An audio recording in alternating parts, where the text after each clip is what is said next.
The last time I was in Savannah, the azaleas were blooming and my mother still answered the phone in clipped, chilly syllables.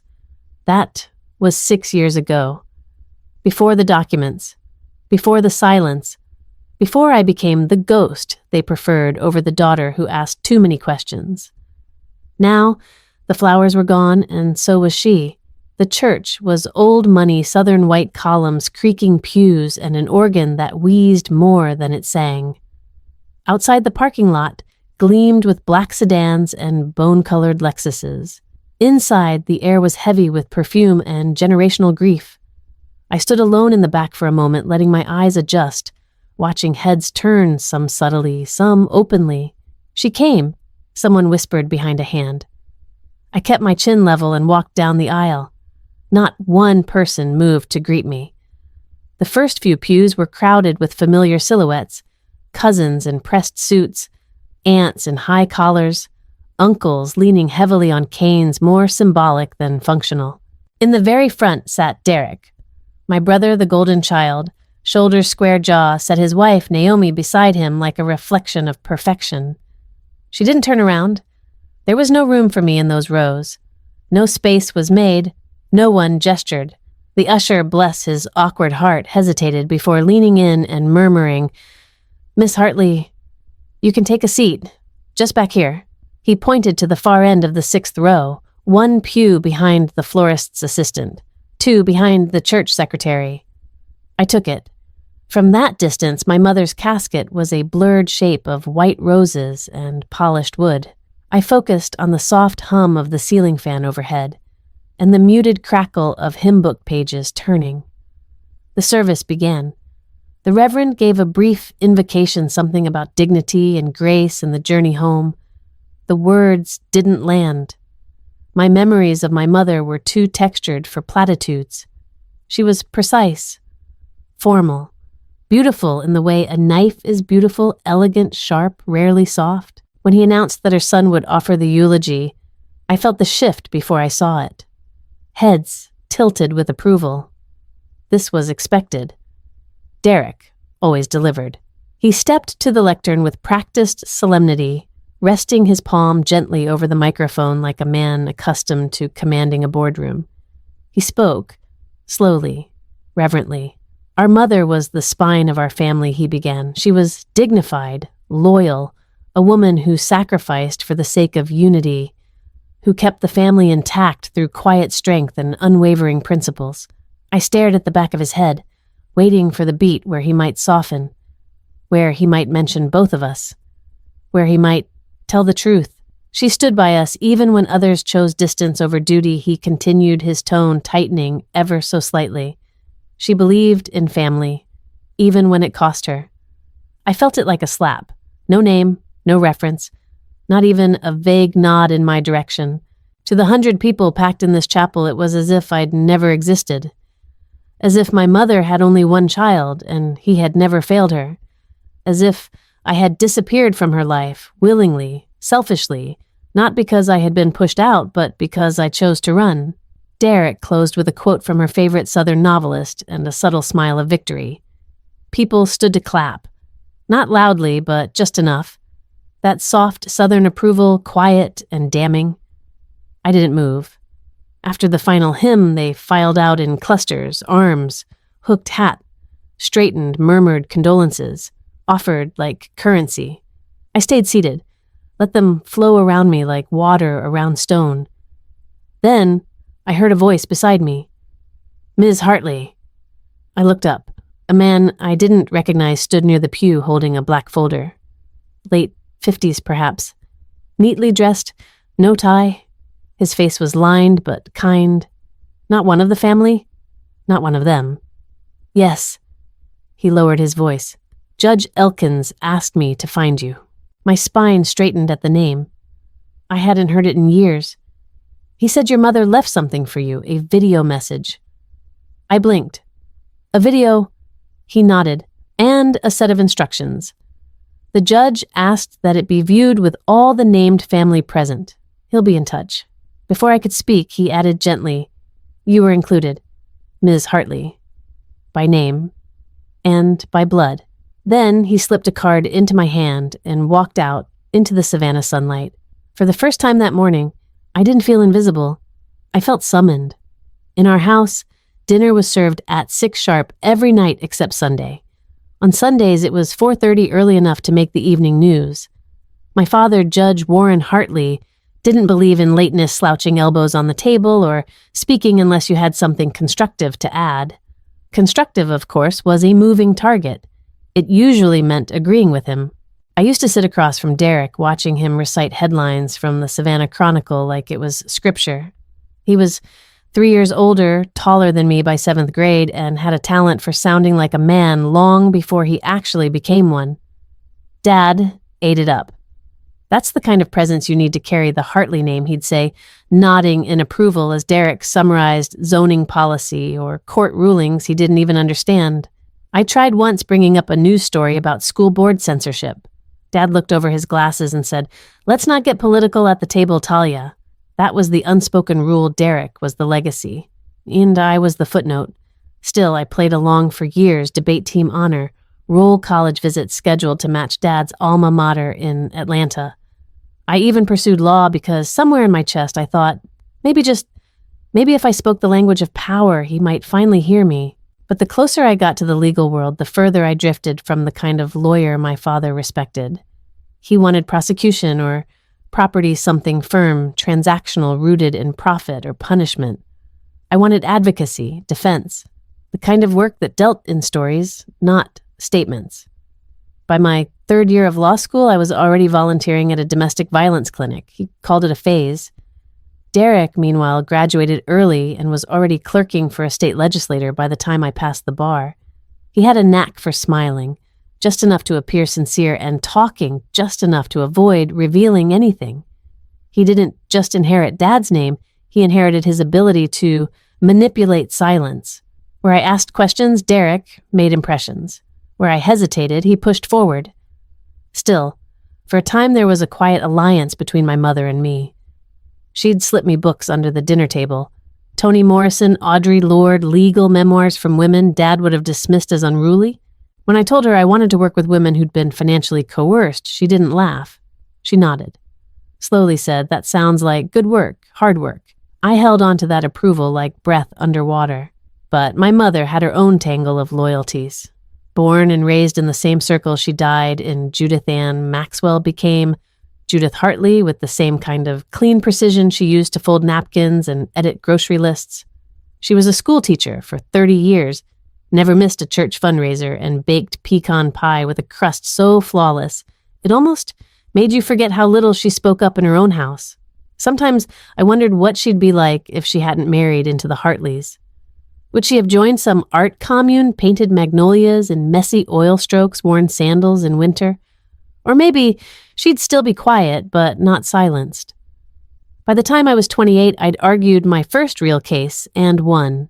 Not some glamorous courtroom finale, but a woman in Brunswick got to keep her house in custody of her daughter after her ex drained their joint account and tried to claim she was financially unfit. I sent Mom the news clipping. She never mentioned it. 2 months later, Derek got a write-up in the local magazine for brokering a deal on downtown real estate. The article was framed in Dad's office. The shift between my mother and me didn't happen all at once. It happened in small moments, a comment unacknowledged, a phone call cut short. She started deferring to Derek more, letting him speak for her. "He's just helping me sort through the paperwork," she'd say. "It's simpler that way." Simpler for whom? Still, I kept trying. I'd drive down from Asheville once or twice a year, bring her a new scarf or a book I thought she'd love. I never stayed long. The air in the Hartley house felt thinner each visit, like it had forgotten how to make room for me. Derek would breeze in from a meeting, kiss Mom on the cheek, shake my hand like I was a stranger.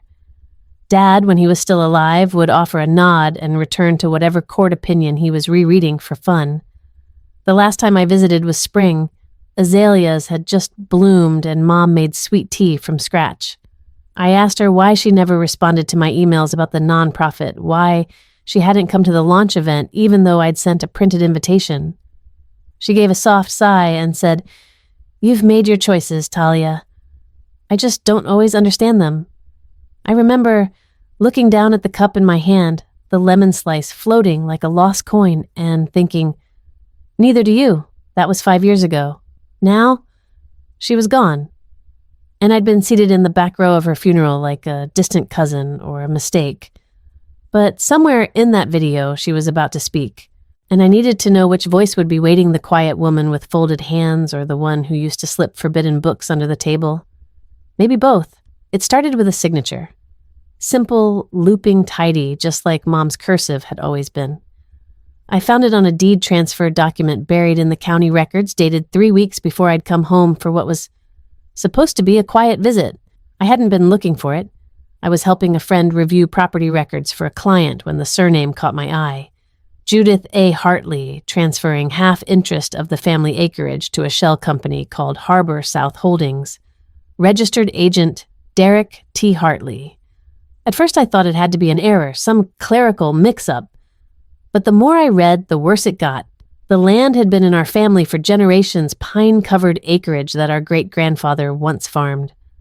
Our childhood treehouse still sat crumbling near the back fence line. It wasn't just dirt and trees. It was legacy. It was hers. I drove down the next day, unannounced heart hammering in my chest the whole 3 hours from Asheville to Savannah. When I pulled up to the house, it was early afternoon. Bright sun, lawn just trimmed, the azaleas in bloom like nothing was wrong. Derek's car was in the driveway. I rang the bell. It took a moment. Then Mom opened the door wearing a pale yellow cardigan and the smile she used for church people and neighbors she didn't like. "Talia," she said, surprised but not unhappy. "You didn't say you were coming." "I didn't plan to," I replied. "We need to talk." Her eyes searched mine and she stepped back to let me in. The house smelled like lemon polish and fresh-baked something. She'd been trying to keep busy, that much was obvious. We sat in the sunroom. I placed the printed copy of the deed on the table between us. "Did you sign this?" She glanced down at the paper, then at me. A hesitation. "Derek said it was just a formalization," she said finally. "Something to help with estate planning." I didn't read every word. My voice caught. "Mom, you signed away half of your land to a company he controls." Her brows pulled together. "Well, I still live here. Nothing's changed, really." "Everything's changed," I said, voice rising. "You gave away your rights. You don't even know what you signed." She flinched just slightly. "Derek said it would protect us from taxes.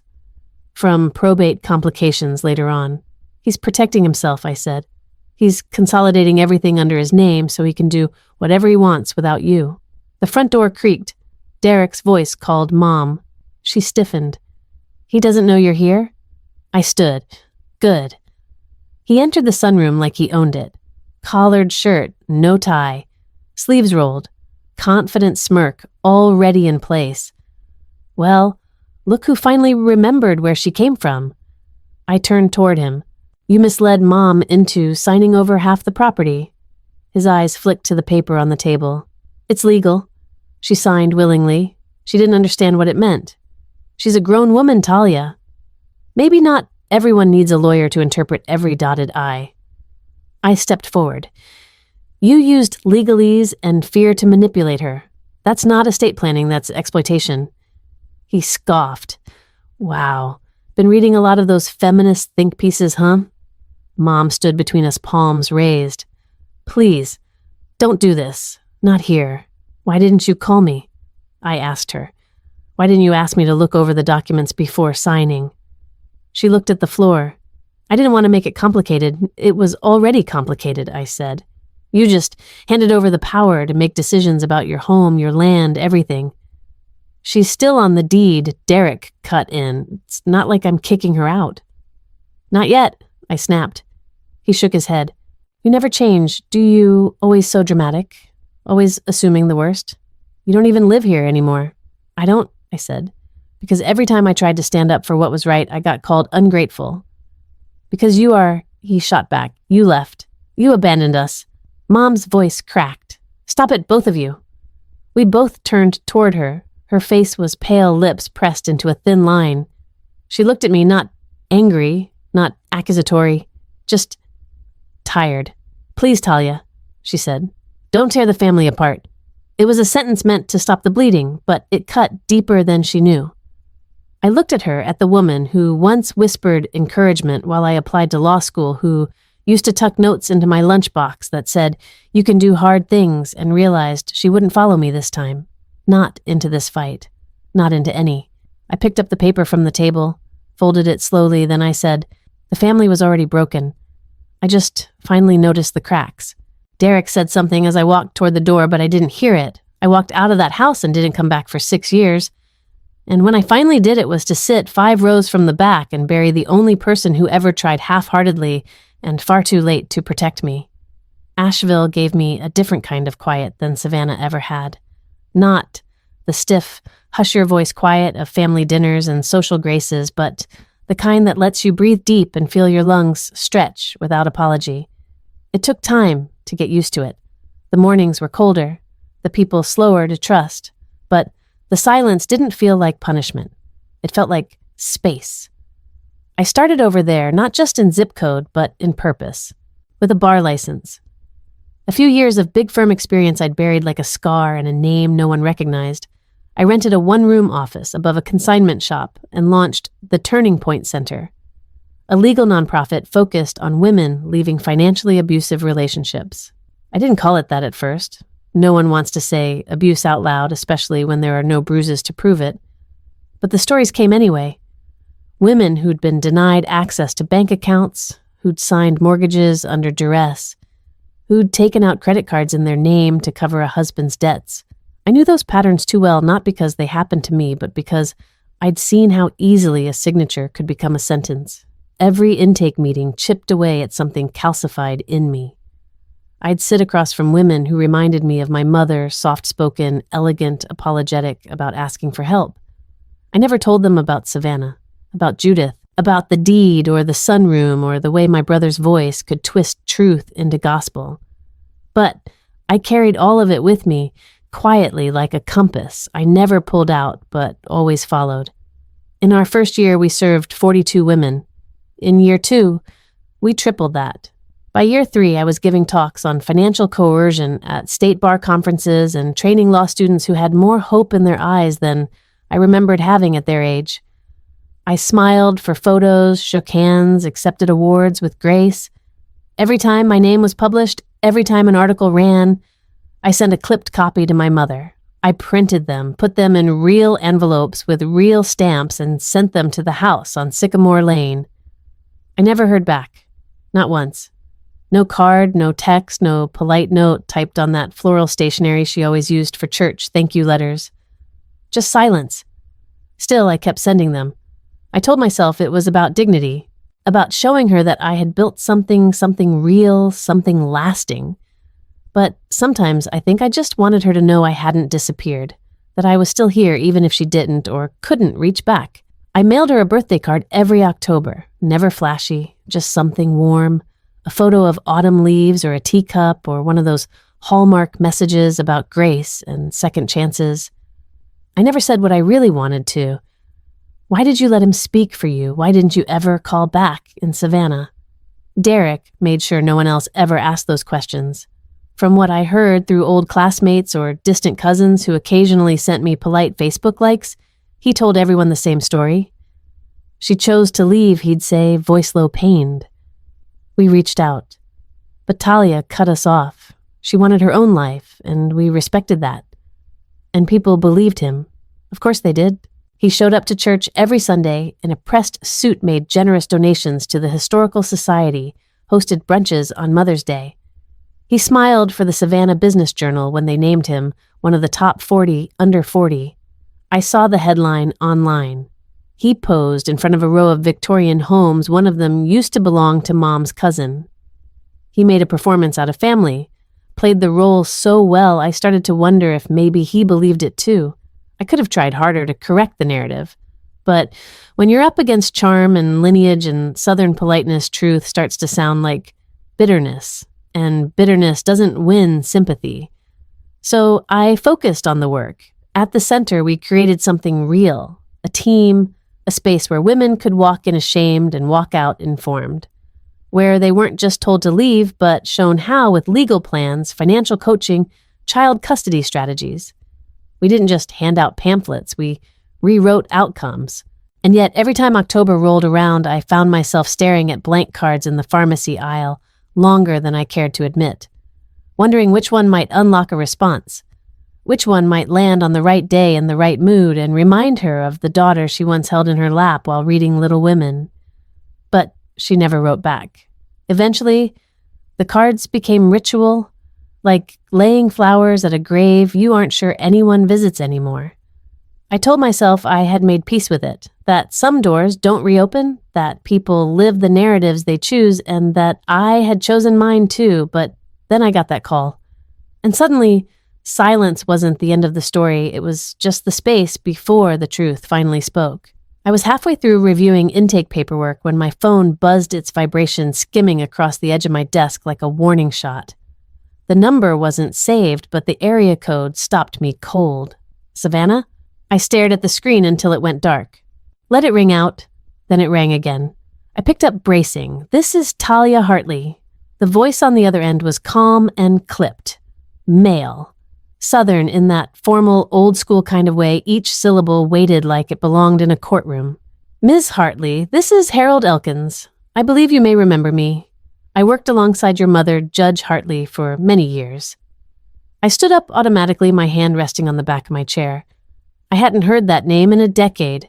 Yes, I remember, I said cautiously. I've been asked to contact you regarding your mother's estate, he said. She appointed me as a special executor on a limited scope, largely to carry out some personal instructions that fall outside the formal probate process. A strange heat rose to my cheeks. Instructions? Yes, he replied. Your mother left a video. She recorded it a few months before her death. It's to be viewed before the will is formally read. My stomach sank.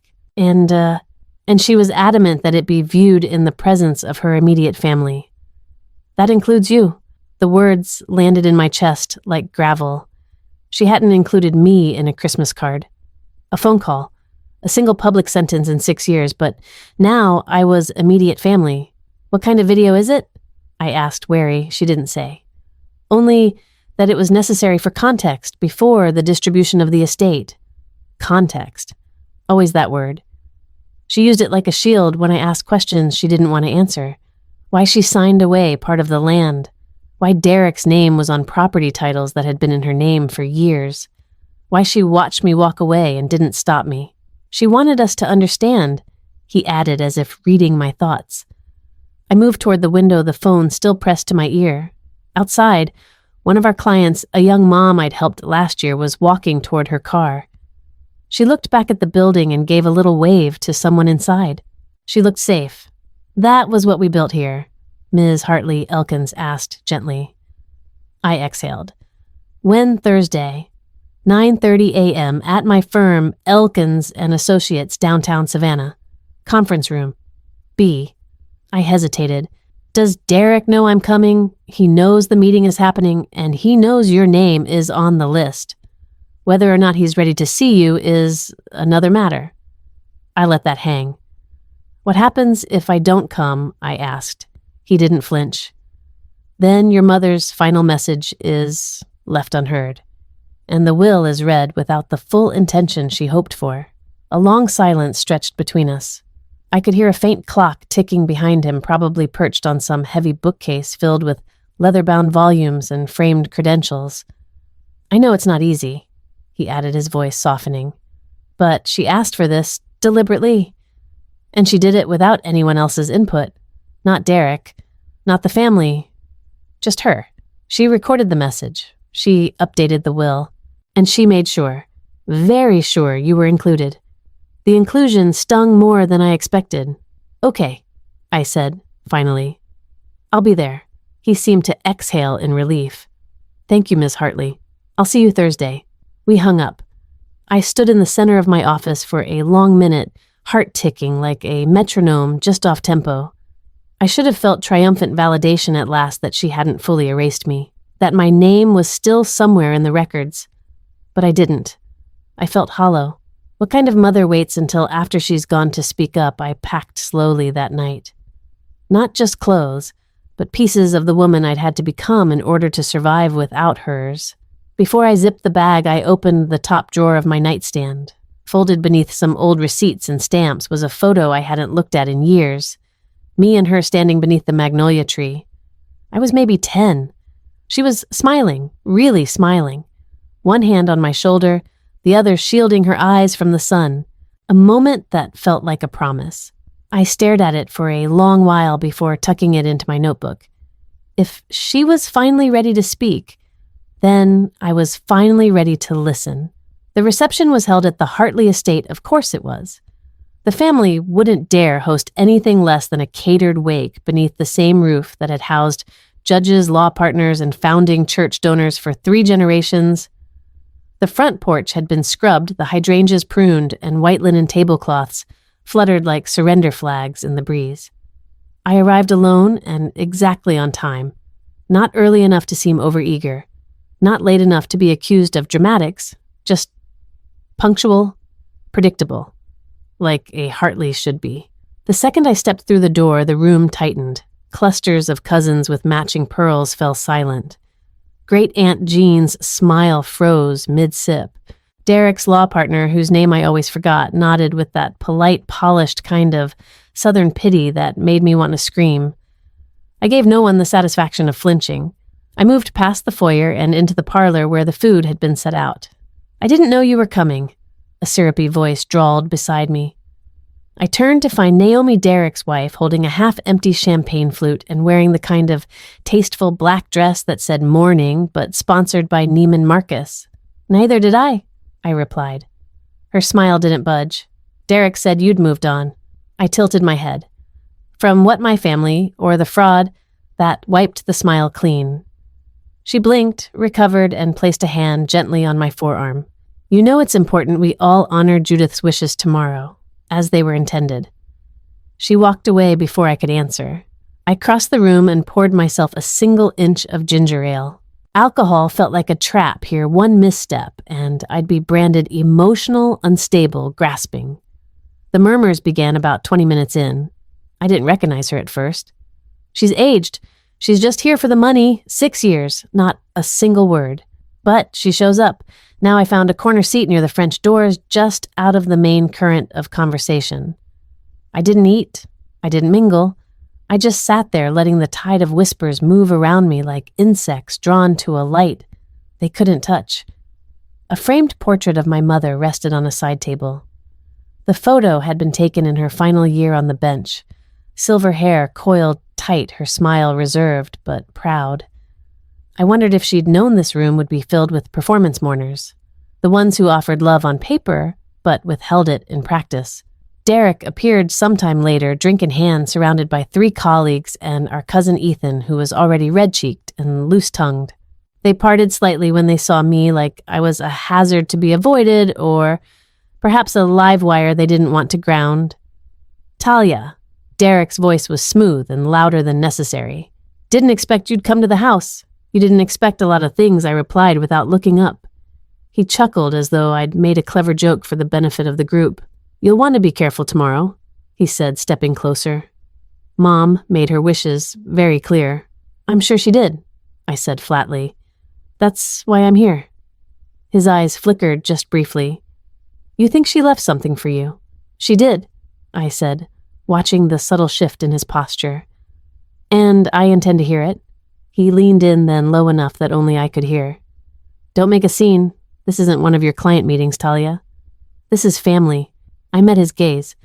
"Then maybe it's time someone finally acted like it." He smiled again, but it didn't reach his eyes. "You haven't changed. Always with a chip on your shoulder and a cause to die on." "And you haven't changed," I said. "Still so sure the narrative belongs to you." Before he could respond, Aunt Celia called for everyone to join in a toast. Derek gave me one last look, half annoyance, half calculation, then turned and raised his glass with the rest.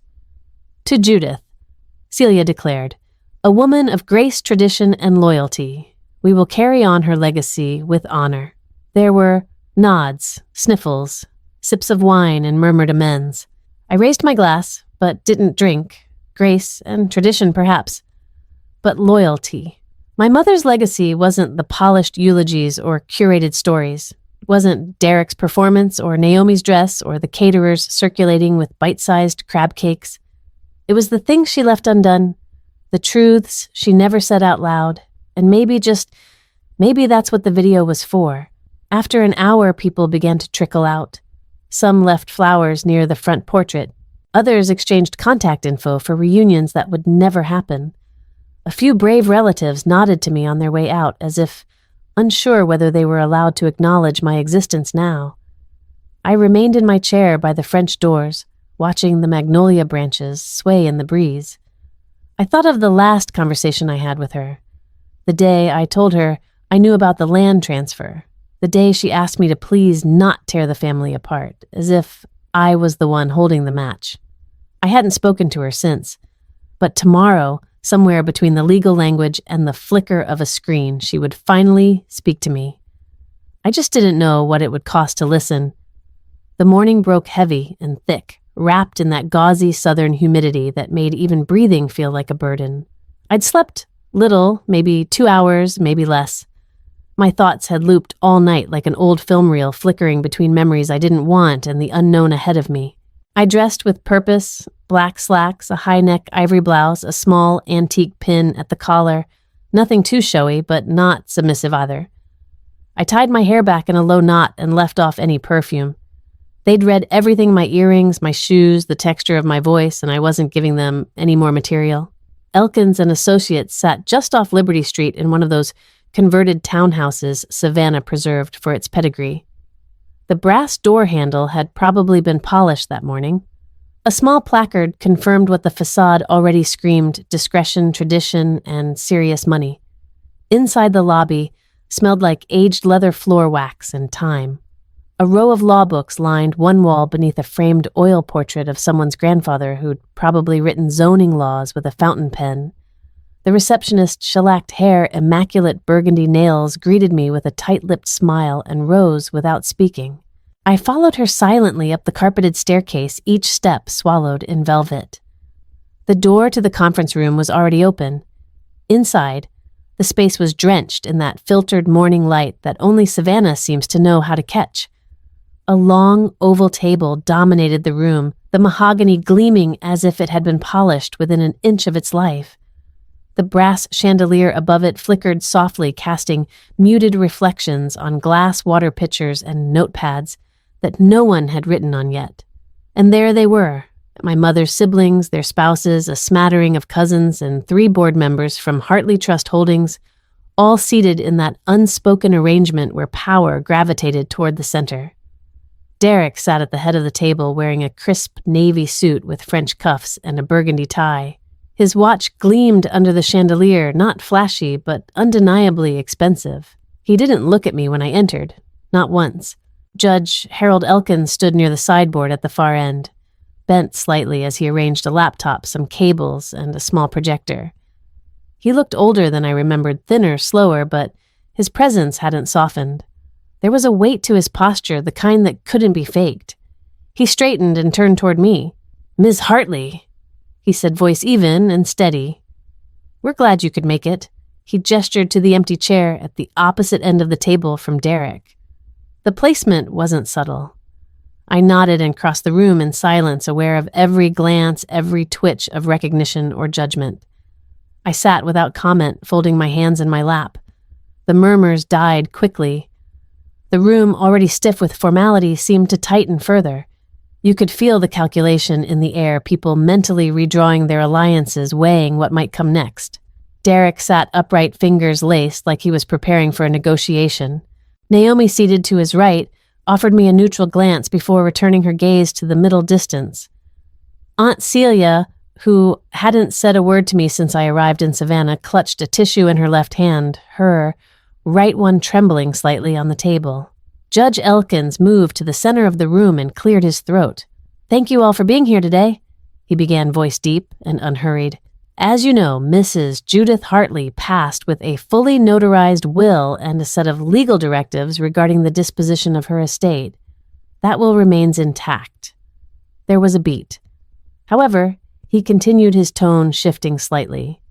"Mrs. Hartley also made a personal request, one that falls outside the legal mandates, but that I am by her explicit instructions obligated to honor. Chairs shifted, eyebrows rose. Derek's fingertips began to tap the polished table, barely audible but rhythmic. Judge Elkins folded his hands. 3 months prior to her passing, Mrs. Hartley recorded a video message. She made it clear that this message was to be viewed in full with no interruptions, and only when all named beneficiaries and board representatives were present. I felt the room pull tighter, the subtle sound of someone swallowing. A cousin leaned forward slightly as if trying to catch a whiff of scandal before it was uncorked. Elkins glanced briefly at Derek, whose jaw had tensed. This message, the judge said, was not made under duress. It was recorded in private, reviewed by counsel, and notarized for chain of custody. I have confirmed the integrity of the file. Derek opened his mouth as if to object, then stopped himself. He adjusted his cufflink instead. From the corner, Elkins' assistant, tall, quiet, with a composed expression that betrayed nothing, entered and dimmed the lights. The soft click of a curtain rod sliding into place echoed like a gavel. The room sank into a shadowed hush. The only illumination came from the laptop screen as it flickered to life. The projector hummed softly. On the far wall, a pale square of light blinked in, waiting. Elkins pressed play. The screen went black for a heartbeat, and then the cursor blinked. I stiffened in my chair. Beside me, a cousin whispered a prayer under her breath. And then Judith Hartley appeared. The screen flickered once before the image sharpened. There she was. My mother sat in her favorite chair, the one with the scalloped edges and faded blue upholstery framed by the lace curtains of the sunroom. Her hair was brushed and neat, swept back in soft waves. No jewelry, no makeup, just Judith Hartley, as she was elegant, contained, and for the first time in a very long time, unfiltered. She looked directly into the lens. If you're watching this, she began, her voice calm but resolute, then I am no longer here to say these things aloud. And perhaps that's the only reason I have the courage to say them at all. A murmur passed through the room. Elkins raised a hand gently, motioning for silence. Derek's eyes narrowed. I made a mistake, Judith said. Several, in fact, and they began long before the papers were signed. She folded her hands in her lap. 6 years ago, I signed a transfer of ownership document. I was told by my son, Derek, that it was simply a tool to help manage our estate, that it would keep things simple, avoid probate, and ensure our family land remained in family hands. Her mouth pressed into a thin line. What I wasn't told, what I failed to ask, was what that really meant. I didn't understand that I was giving away control, that I was giving away protection. She paused, then looked away from the camera as if gathering breath. Talia warned me. She read the fine print. She saw what I was too afraid to admit, that my son was not protecting me, but preparing to replace me. Across the table, Derek stiffened. His jaw twitched. The man beside him, a Hartley Trust Holdings executive, shifted uncomfortably in his seat. I let fear guide me, she continued. Fear of conflict. Fear of disappointing my husband's legacy. Fear of making Derek angry. Fear of admitting that my daughter might be right. I felt something lurch in my chest. I didn't stand up for Talia. I didn't call her back. I didn't correct the lies that spread after she left, lies I knew were untrue. I let people believe she abandoned us when the truth is I abandoned her first. Someone let out a breath behind me. A sharp inhale followed from Aunt Celia, who pressed a tissue to her mouth. Judith leaned closer to the camera now, as if speaking just to me. Talia, you were the only one who tried to protect me, and I failed you. My throat burned. I told myself I was keeping the peace, she said, but peace built on silence isn't peace at all. It's paralysis. She straightened again. I'm not proud of the way I lived my final years. I became a woman afraid of her own voice. I watched from the window as my home changed hands without conversation. I smiled for photos I didn't want to be in. I said thank you for things I didn't agree with, and worst of all, I watched my daughter walk away and I let her go without fighting to keep her. Tears blurred my vision, but I didn't move. I cannot undo what's been done. but I can leave behind something truer than what the family whispers have told. This, she gestured slightly to the unseen camera operator. This is my voice, recorded clearly and without coercion. I was not under duress. I was not medicated. I am of sound mind and clear intention. Elkins nodded quietly, confirming the statement's legality. No one else spoke. In my amended will, she said, you will see a reallocation of assets, not out of vengeance, not to punish anyone, but to restore balance, to give weight to the parts of my life I neglected and the daughter I underestimated. Derek sat up straight now, his color visibly draining. He glanced toward the projector as if it might betray him further. I have left Talia the controlling interest in the Hartley land, the main residence on Sycamore Lane, and all mineral and water rights attached to the property. I have also assigned her power of decision over any future sales or development projects involving our holdings. There were audible gasps. Aunt Celia let out a soft sob. Someone's glass clinked on the table. A man near Derek muttered, "Well, I'll be damned." "I trust her judgment," Judith said. She earned it. The room sat frozen. I ask that my family accept this not as a condemnation, but as a correction. You are free to be angry, free to gossip. But know this, I did what I should have done years ago. I told the truth. The camera lingered on her face for one more moment, lined but luminous fierce in its vulnerability. Then she gave a small wistful smile. Goodbye. The screen went black. The silence that followed felt like it might collapse the room. Elkins adjusted his glasses.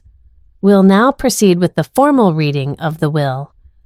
But, as noted, the video is considered a legally binding testament under Georgia law, verified and witnessed. All modifications listed by Mrs. Hartley are enforceable. I didn't move. Across the table, Derek's face had hardened. His lips pressed into a tight line. His fingers tapped the table twice. Then he stood abruptly. "I need a moment," he muttered and pushed past a cluster of stunned relatives on his way out the door. No one followed him. I felt Naomi seated beside me place a steady hand on my forearm. "She chose you," she said softly. I nodded, but the weight of it hadn't yet settled. Not fully. Not just the inheritance. Not just the power shift. But the truth. Judith had spoken it, finally. Not in whispers or letters I'd never receive, but out loud. In front of everyone who'd doubted me, who'd erased me, who'd told their own stories in my silence. I hadn't come back for revenge, but maybe somehow I'd gotten something better. The silence after Judith's video wasn't just awkward, it was seismic. Like the kind of stillness right after a judge strikes the gavel, but before the room realizes what the ruling means. Judge Elkins didn't rush to speak. He waited until Derek's footsteps had faded down the hallway, and the room had settled into a stunned, vibrating stillness. Then, with the measured poise of a man who'd handled 1,000 tense rooms before he reached into a slim leather folio and pulled out a crisp packet of papers. "This," he said, tapping the top page once, "is the most recent legally binding will of Judith Evelyn Hartley, dated March 12th of this year, witnessed, notarized, filed under my direct supervision." Several heads swiveled. Aunt Celia straightened her spine. One of the Hartley Trust board members coughed softly into his hand. Elkins began to read. In accordance with her updated estate planning, Judith Hartley bequeaths the primary residence on Sycamore Lane, including all structures and furnishings therein, to her daughter, Talia Grace Hartley. She also transfers full ownership of the Hartley family land, including undeveloped acreage barns and historic assets, into a personal trust under Talia's name to be held and managed at her sole discretion. I froze. He continued, voice steady and clear. Furthermore, 60% of Judith Hartley's shares in the Hartley Trust Holdings portfolio will transfer to Talia Hartley, effective immediately granting her majority voting power on any company-related decisions. The gasp this time was louder, sharper. Naomi inhaled beside me. My chest stayed perfectly still. Elkins raised his eyes to the room before reading the next line. To her son, Derek Francis Hartley, Judith leaves a structured annual allowance from the remaining estate value. This amount is contingent on Derek not contesting any portion of the estate through legal challenge, public campaign, or private arbitration. Before anyone could react, the conference room door slammed open. Derek re-entered red-faced and wide-eyed. "That's a lie." Elkins didn't blink. "She was manipulated," Derek snapped. "Everyone knows she wasn't herself in the end. That video, it's not her voice. It's a fabrication." Uncle Paul stood slowly. "Derek." Numbrador Derek turned to the room, hands raised like a preacher mid-sermon. "You all know she was declining. She barely left the house. She stopped coming to trust meetings. She forgot birthdays. She wasn't lucid. She was lucid enough to film that video," I said evenly. My voice cut across the table like glass on granite. "And to sit down with a legal team, update her estate plan, and notarize it with 2 independent witnesses." Elkins spoke again, slow and calm. The video was time-stamped. Mrs. Hartley's health at the time was confirmed by her primary care physician, and all procedural safeguards were followed. "You're welcome to challenge it in court, but..." He paused, letting the word linger like a hinge about to turn. "There's more." Derek blinked. "More?" "Yes." Elkins lifted a second sheet. "Your mother also drafted a separate memorandum of wishes, non-binding but emotionally explicit, attached to the will." He began reading. "To my children. If you are reading this, it means I was unable to make things right while I was living. I know this may seem like a betrayal to one of you, but this was not done in anger. It was done in clarity. Derek, I loved you, but I enabled you. I confused control with care. I rewarded your ambition, but ignored your disregard for others. Talia, you were never easy to raise. You asked too many questions. You didn't conform, but you were never cruel, and in the end, kindness, not loyalty, was what I most needed." The room was silent again. Even Derek's breath had gone quiet. Elkins folded the memo, set it aside, and finished with a nod. "The terms stand. If no formal contest is filed within 30 days, the assets will be distributed as outlined." I looked around the table. Some eyes were wide with shock, others filled with something like vindication. A few couldn't even meet my gaze. Derek looked like he'd been hollowed out. "This isn't over," he muttered, staring down at the table. "I won't let her be rewritten by a camera and a signature." "You don't have to let it," I said softly. "She did it herself." He turned to me, something dark and flickering in his expression, but for the first time in years I didn't look away. After the reading, no one moved. The energy in the room had shifted from scandal to consequence. It was no longer just family tension, it was exposure. And in Savannah society, exposure was poison. Judge Elkins adjusted his cuffs, then lifted a final folder from the stack. It was thinner, less ceremonious than the will packet, but somehow heavier in presence. "There's one last item," he said, his tone even but laced with something colder. "This was sealed and entrusted to my office 3 months before Judith's passing. It's not part of the will, but she requested it be opened if the estate was challenged." I sat forward, sensing the air thicken around Derek like wet concrete. Elkins opened the folder, removing a set of legal documents, and slid on a pair of reading glasses. "It seems Mrs. Hartley submitted a private civil inquiry into potential land misappropriation involving the Hartley Trust holdings." Derek shifted. "What the hell are you talking about?" Elkins didn't look up. "According to this notarized submission and supporting documents, Judith discovered that several parcels of the Hartley family land had been quietly sold or flipped under shell LLCs registered in Delaware over the past 2 years. The transaction records list her name on the authorizations." Derek scoffed. "She signed those. We reviewed them together." Elkins raised one hand. She believed she was signing management updates, not sales contracts. Her signature was affixed digitally through power of attorney on file with Hartley Trust's internal counsel. "Your name, Derek, appears on the routing approvals." A sharp intake of breath came from Naomi beside me. Aunt Celia's head dropped into her hands. Now, to be clear, Elkins continued no criminal charges were filed. Mrs. Hartley chose to initiate a private civil audit, not a public legal proceeding. However, she left a letter addressed to the Hartley Trust Board that outlines her findings, concerns, and recommendations. He passed copies of the letter down the table. I didn't reach for mine. She wrote, Elkins read aloud, "If Derek chooses to honor this will and walks away quietly, I will consider the matter closed. But if he contests it formally or informally, this documentation will be made public and submitted to the Attorney General's office for review." Derek stood again. She didn't understand what she was signing. She was old. She was a former contract litigator who passed a bar exam during the Carter administration. Elkins snapped the sharpest we'd heard him. She knew damn well what she was doing. For once, the room didn't rally to Derek's defense. The man from the board chambers. I think his name was cleared his throat, but said nothing. Another board member, white-haired and usually deferential, gently pushed his chair back and rose without comment. Derek turned slowly in a circle, scanning the room for anyone to meet his eye. No one did. Not Aunt Celia, who clutched her tissue and stared into her lap. Not Uncle Paul, who quietly folded his copy of Judith's letter. Not the cousin who once called Derek the spine of this family. They all looked away. I thought he might explode again, but he didn't. He just sat back down this time. Slower deflated, like a balloon you find days later half floating shriveled but still clinging to the air.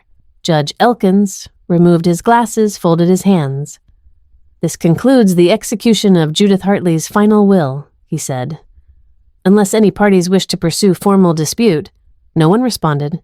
After a long moment, Derek said quietly, "I won't contest it." His voice was low, but it carried. "I want that on record," Elkins said. Derek nodded, eyes fixed on the polished wood of the table. "It's on record." And just like that, it was done. My mother's last case wasn't fought in a courtroom. It was fought through paper and preparation. She knew what was happening. She knew who Derek was becoming, and in the end, she did something about it. Not for revenge, not even for herself. For the truth. For me.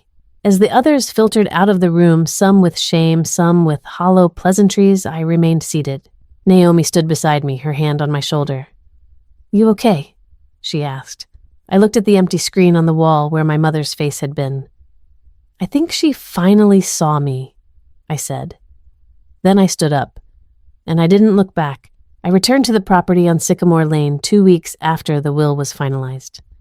It was just past noon when I pulled up the gravel drive, the oak canopy dappled with late spring light, the Spanish moss stirring like old curtains. The house looked smaller than I remembered, but also sturdier. The kind of strength that came from surviving generations of silent storms and southern heat. A part of me had expected it to feel foreign, alien maybe, but as I stood at the front door, keys cold in my palm, I realized something stranger. It felt like mine. I stepped through the entryway and into my mother's old world. The air still carried hints of lavender and dust. Her coat still hung on the hook. Her reading glasses rested on the side table beside the settee. It was as if time had waited, holding its breath. Over the next few days, I walked the land, room by room, tree by tree. I found the scar in the wallpaper in the downstairs hall from when Derek had broken a lamp during a tantrum at 16. I found a forgotten thank you note I'd written in 5th grade pressed into the pages of my mother's recipe journal, now faded to butter yellow. I could have sold it all. I had every legal right. Offers had already come in, developers hungry to turn heritage into gated serenity. But each time I sat down to draft a response, I remembered the video. I became a woman afraid of her own voice. That line had stayed with me more than any of the legal transfers or financial details, because I had spent my career fighting for women who felt just like that, trapped in marriages they couldn't leave, business deals they couldn't question, families they couldn't confront, women who were told to smile, accommodate, and never ever raise their voice. My mother had lived in that silence for decades, but she broke it for me, so I decided to break it for others too. I partnered with Naomi, who'd left her corporate firm to join me in Asheville years ago. Together, we submitted the nonprofit paperwork, filed zoning updates, and secured a small grant from the Georgia Women's Legal Equity Fund. Within 3 months, renovations began. What was once the Hartley residence became the Judith Hartley Justice Center, a legal aid resource hub for women facing financial coercion, estate fraud, or forced economic dependence. We opened with 3 lawyers, 2 social workers, a part-time paralegal, and a mission we didn't take lightly. We kept the original porch. The white railing stayed. So did the blue hydrangeas. But inside, we knocked down the walls that once divided parlors and formal sitting rooms and made space for community gathering. We turned the study into a law library. Her sunroom, where she'd recorded her final message, became our intake and advocacy office. We didn't erase the past. We reframed it. Opening day brought a trickle of familiar faces. Aunt Celia came dressed in black, her expression soft and bruised. She walked the hall in silence, paused at the dedication plaque, then found me in the front office.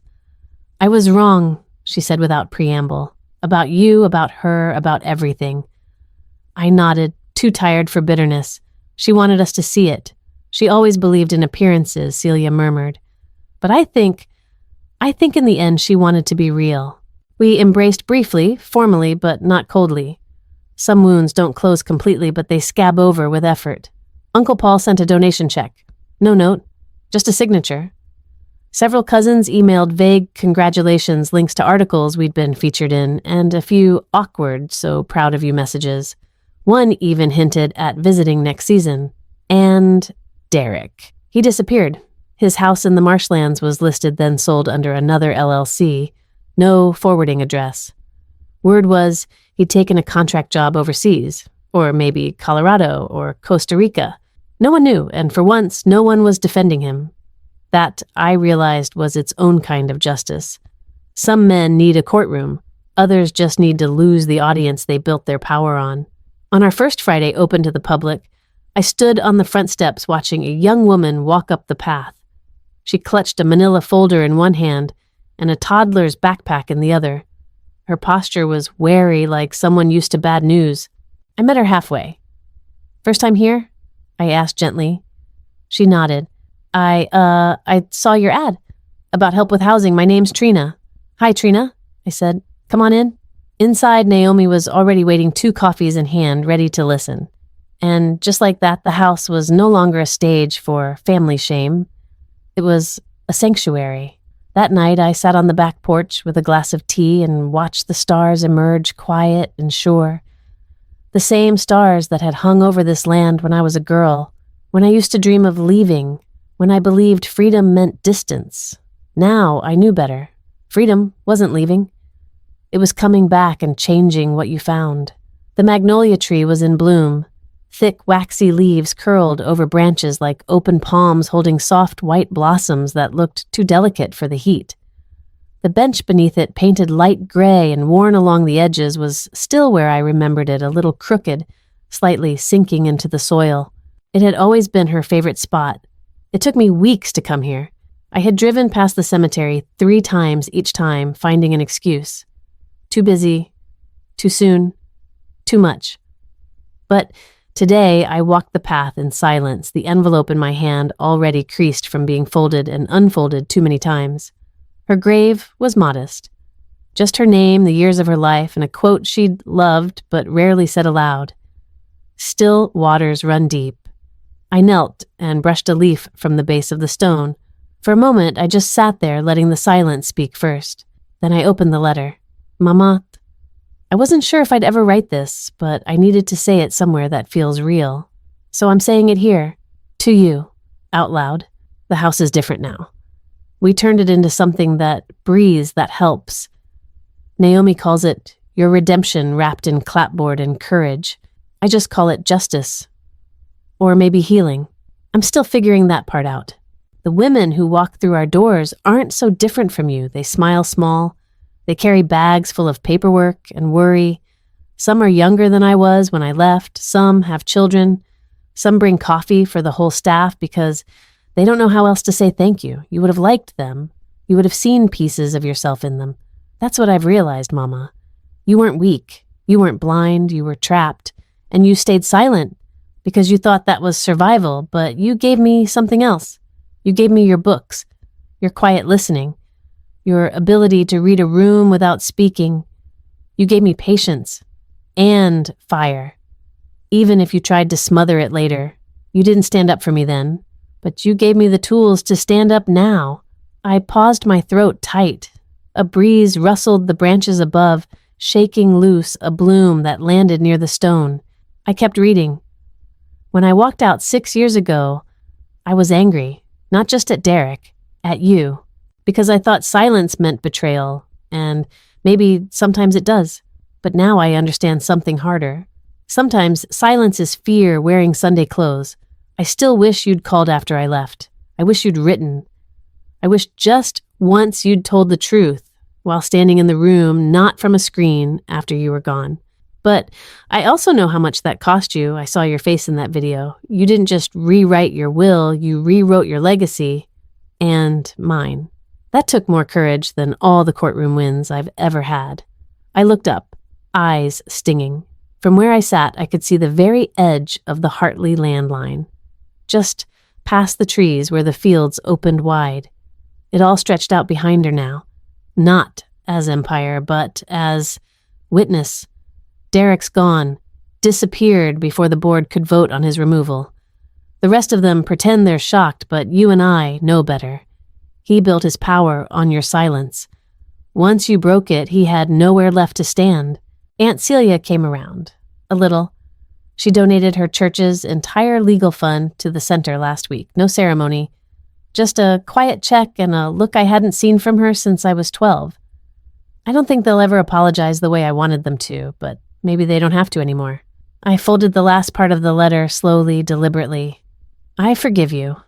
Not because you asked, not because you earned it, but because you gave me something bigger than apology. You gave me a chance to rebuild something better from what was broken. I hope wherever you are that you know how much that matters. And that your voice didn't just free me, it freed you too. Talia. I sat in the silence after that for a long time.